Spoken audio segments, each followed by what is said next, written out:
Yeah, it's a story that has captivated people for like over a century, right? And we've got a lot to dig into. Yeah, we've got news articles, scientific studies, we've even got firsthand accounts from some archaeologists. So our mission for this deep dive, well, we're going to separate fact from fiction. We're going to figure out, is this crease real or is it just a really, really good story? Well, I think it's one of those stories that just keeps coming back. It really captures the imagination. Absolutely. So are you ready to kind of explore the tomb and see what secrets it Oh holds? yeah, I'm ready. I'm ready to go exploring. Okay, perfect. So to start off, we're going to be looking at this fascinating article by Egyptologist Laura Ranieri Roy, and she was actually part of a documentary about this curse. And this article is kind of like her take on the whole thing.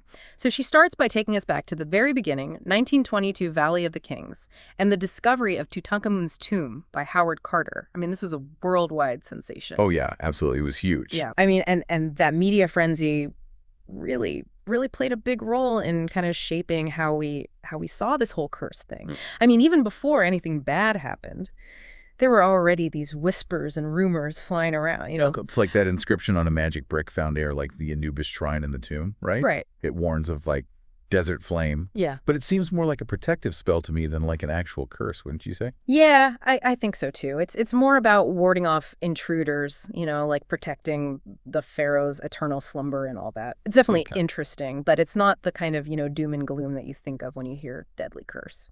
Right. Okay, so what event like really kicked off this whole curse panic? Well, a lot of people point to the death of Lord Carnarvon. He was the guy bankrolling the expedition, and he died just a few months after stepping foot in that tomb. And, there are some seriously spooky coincidences around his death. Like, Cairo experienced a citywide blackout the exact moment that he died. And there's this legend that his dog back in England howled and died at the exact same time. Oh, wow.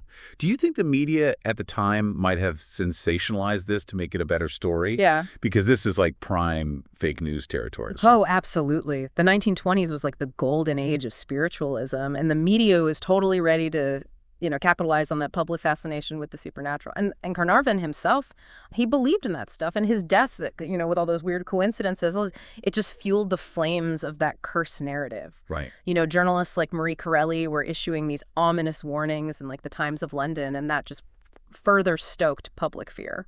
It's so interesting that like people like Arthur Conan Doyle, the Yeah. Sherlock Holmes guy, like he added fuel to the fire too. Like here's a guy who's all about logic and deduction, but he was super into spiritualism and believed that there were these supernatural forces guarding the tomb. Is that not contradictory? Yeah, it really shows you how complex the relationship is between reason and belief, even in brilliant minds like his.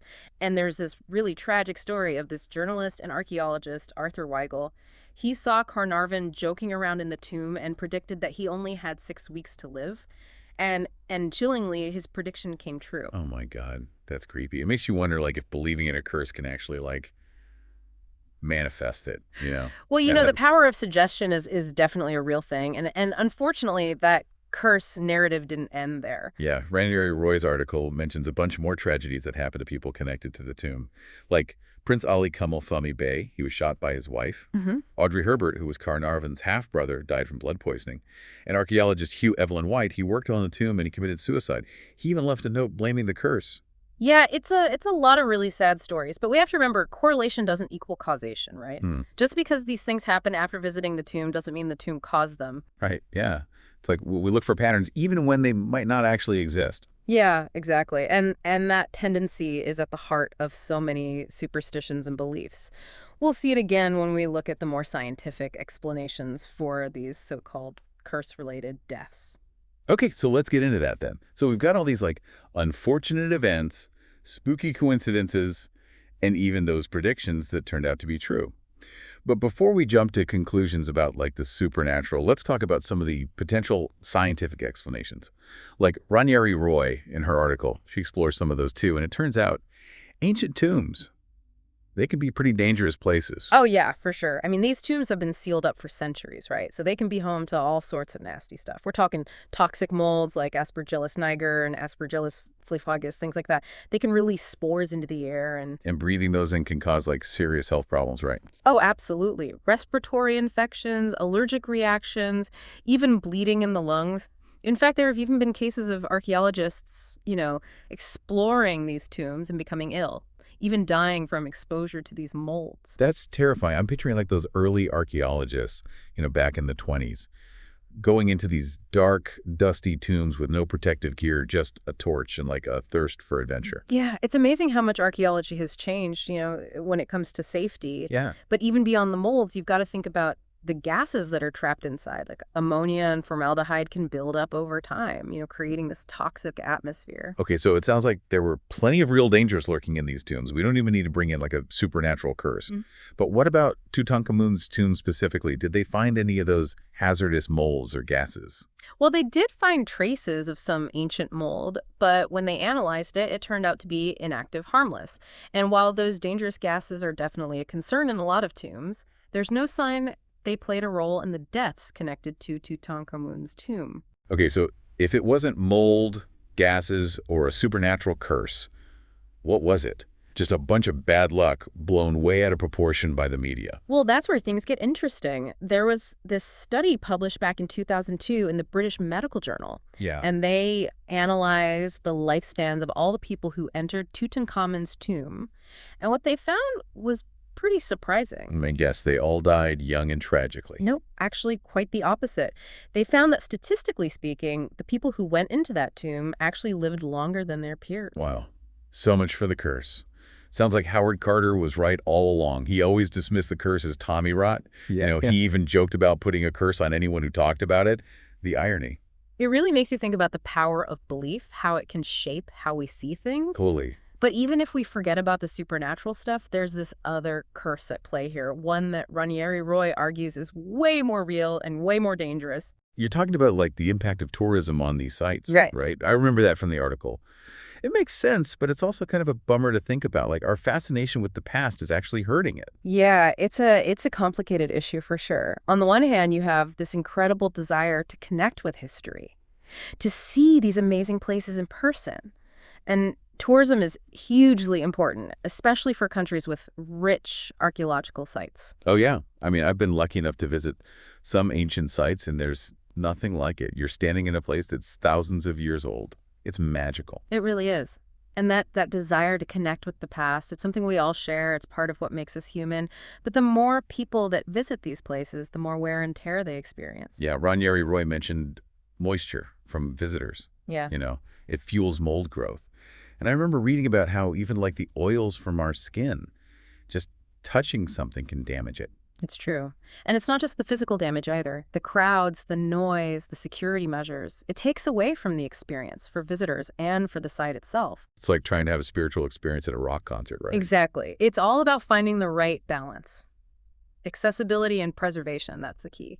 Yeah, so how do we find that sweet spot? Is it even possible? Well, Ranieri Roy does mention a few potential solutions. What are your thoughts on those? Okay, so we've talked about the myth of this supernatural curse, and we've seen how science and statistics kind of debunk that. But this true curse, the impact of tourism, that's not something we can just ignore. So what are some of the things that Ranieri Roy suggests in her article? Like, what are some solutions? Well, she talks about a few key approaches. First off, conservation efforts are obviously crucial. Restoring damaged areas, managing humidity levels, and using non-invasive techniques to study and document these places.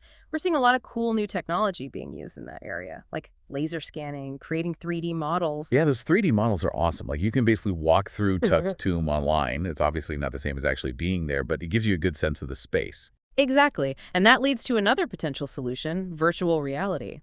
Imagine putting on a VR headset, and you're standing right there in the middle of Tut's tomb, seeing it in its full glory, all without setting foot in the actual tomb. Oh, that's a really cool idea.